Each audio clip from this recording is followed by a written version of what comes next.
तो आज की इस वीडियो में लेके आए हैं बच्चों routes law for non volatile solutes. तो बच्चों राउट्स लॉ पिछली वीडियो में हमने पढ़ा था जिसमें दो वोलेटाइल सॉल्यूट्स होते थे, और आज की वीडियो में हम पढ़ेंगे ऐसा राउट्स लॉ जिसमें एक नॉन वोलेटाइल सॉल्यूट प्रेजेंट हो। तो बच्चों आज की वीडियो में हम क्या लेके आए हैं, routes law for solutions containing non volatile solutes.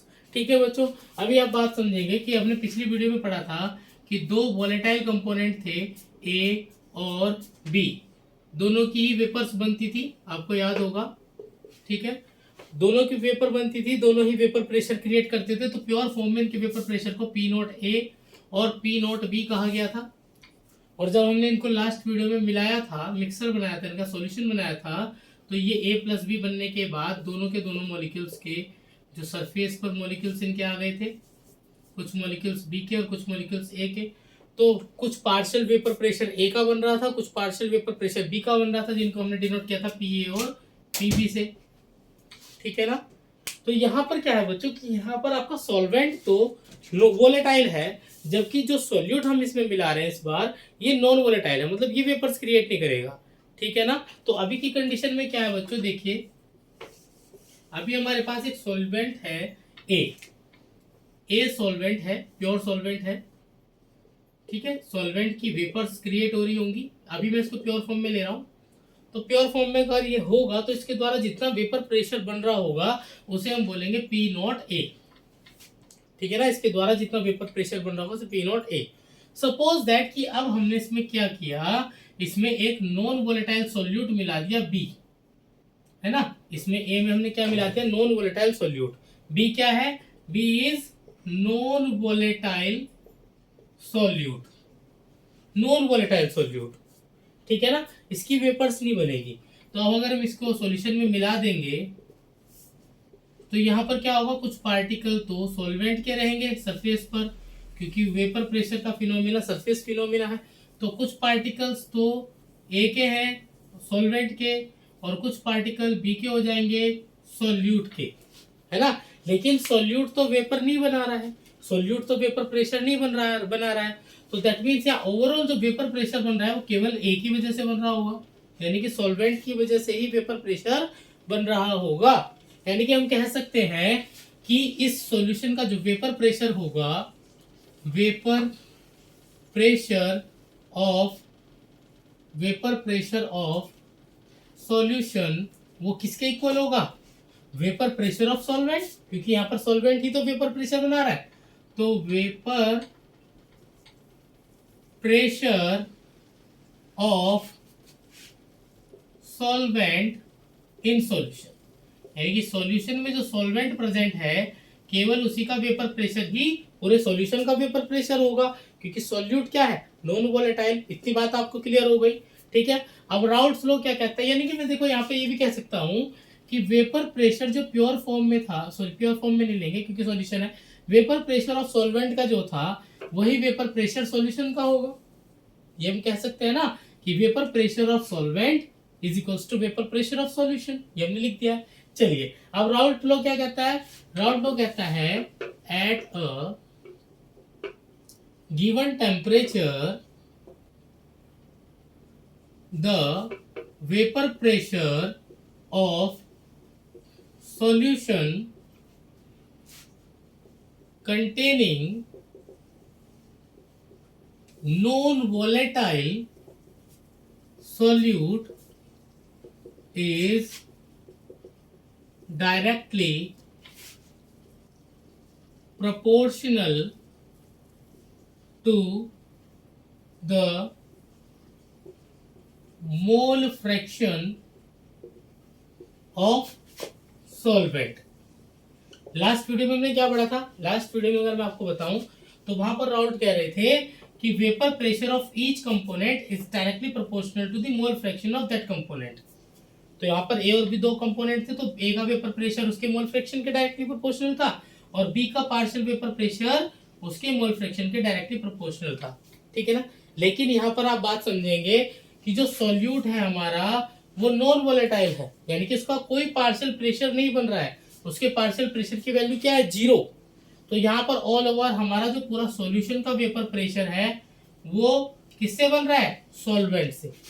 तो केवल यहाँ पर इसलिए राउट कह रहे हैं eight a given temperature the vapour pressure of solution, जो कि पी ए या पी कुछ भी बोल सकते हैं क्योंकि वो दोनों इक्वल है ना। At a given temperature the vapour pressure of solution containing non volatile solute is directly proportional to the mole fraction of the solvent. तो यहाँ पर vapour pressure of solution is directly proportional to the mole fraction of solvent. इतना clear है आपको? तो इसको हम ऐसे लिख सकते हैं P A is equals to, directly इसका प्रोपोर्शनल का साइन हटाकर हम लिखेंगे यहाँ पर एक कांस्टेंट, जो कि आपको पता है कि उसके प्योर स्टेट में वेपर प्रेशर ही है पी नॉट ए जीटा ए, ठीक है ना। अब देखो यहाँ से पी ए और पी सेम है क्योंकि वो सॉल्यूशन का वेपर प्रेशर ही प्योर सॉल्वेंट की वजह से बन रहा है, सॉल्यूट हमारा नॉन वोलेटाइल है। तो मैं इसको लिख सकता हूँ P is equals to P naught e zeta A. यहां तक बात क्लियर हो गई, ठीक है। तो यहां तक आपको बात समझ में आ गई। इसके बाद देखिए वी नो दैट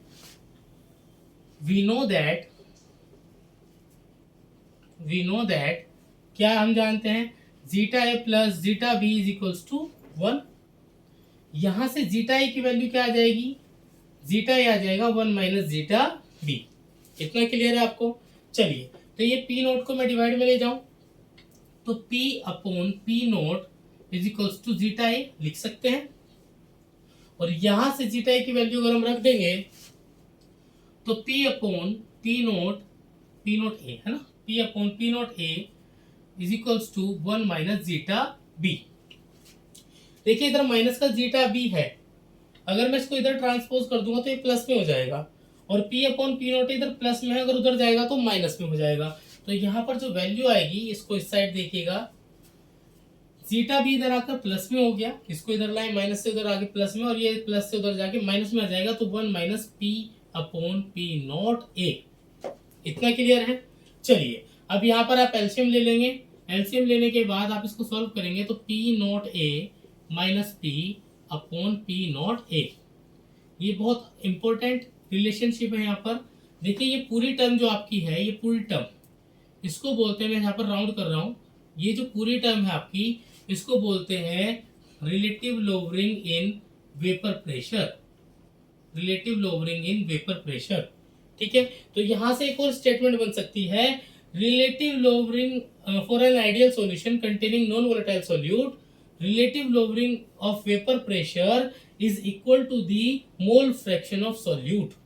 ये भी आप स्टेटमेंट यहाँ पर लिख सकते हैं, ठीक है। लेकिन अभी यहाँ पर मैं आपको आगे समझा रहा हूँ।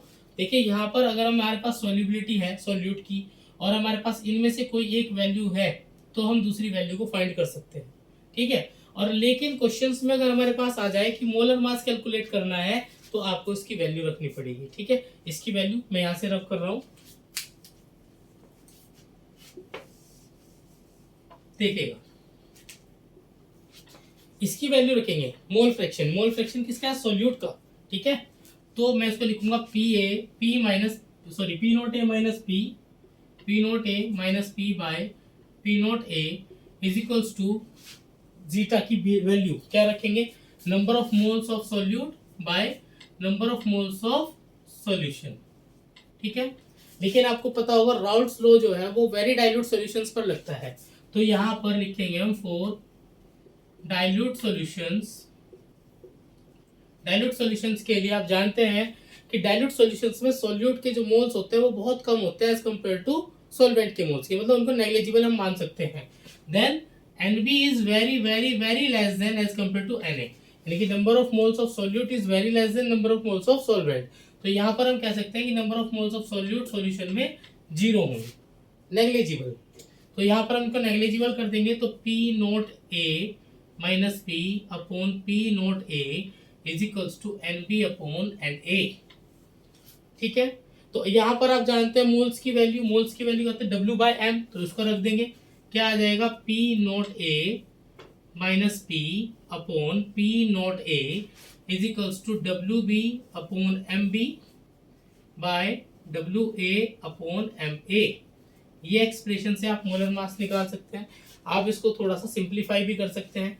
सिंप्लीफाई करके कैसे लिखेंगे, मैं लिख रहा हूँ यहाँ पर P naught A minus P upon P naught A is equals to, ये आ जाएगा आपका सिंप्लीफाई करेंगे WB upon MB into MA upon WA, ठीक है, यहाँ से इसका रेसिप्रोकल हो जाएगा, तो रेसिप्रोकल होने के बाद ये MA ऊपर चला जाएगा और ये WA नीचे ही रहेगा। ठीक है, तो ये एक्सप्रेशन है आपका मोलर मास कैलकुलेट करने के लिए। ठीक है, उम्मीद करता हूँ बच्चों आपको समझ में आया होगा। वीडियो अच्छी लगी तो लाइक शेयर सब्सक्राइब जरूर करें। थैंक यू बच्चों।